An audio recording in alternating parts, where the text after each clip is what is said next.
ইতিবাচক ধারায় শেষ হয়েছে ঢাকার শেয়ার বাজারের লেনদেন। সার্বিক সূচক ডিএসএক্স 72 পয়েন্ট বেড়ে দাঁড়িয়েছে 5534-এ। হাতবদল হয়েছে 779 কোটি টাকার শেয়ারের মালিকানা।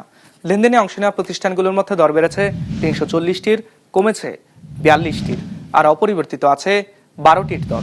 এবার বাজার নিয়ে বিশ্লেষণ শুনবো ইনভেস্টিড অ্যাসেট ম্যানেজমেন্ট লিমিটেডের। গত কার্য দিবসের প্রায় 2.5% কারেকশনের পর বাজার আজ ইতিবাচক ধারায় শেষ হয়েছে। সে সাথে আজ ইন্ডেক্স বেড়েছে 1.3%। দিনের শুরু থেকে প্রায় পুরোটা সময় জুড়েই বাজার আজ ইতিবাচক ধারায় ছিল। আজ দর হ্রাসের বিপরীতে দর বৃদ্ধির কোম্পানির সংখ্যা 8 গুণেরও বেশি ছিল। আজ প্রায় সব সেক্টরের শেয়ারেরই দর বৃদ্ধি পেয়েছে। মার্কেট টার্নওভার আজ গত কার্য দিবসের তুলনায় 0.6% বৃদ্ধি পেয়েছে।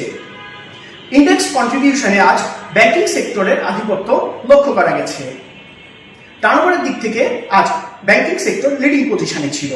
এরপরেই ছিল ফার্মাসিউটিক্যাল সেক্টর এবং টেক্সটাইল সেক্টর। সিটি ব্যাংক আজ টার্নওভারের দিক থেকে শীর্ষ শেয়ার ছিল। আজ সর্বোচ্চ দর বৃদ্ধি পেয়েছে লঙ্কা বাংলা ফিল্ম, যেখানে সর্বোচ্চ দর হ্রাস পেয়েছে রহিমা ফুড।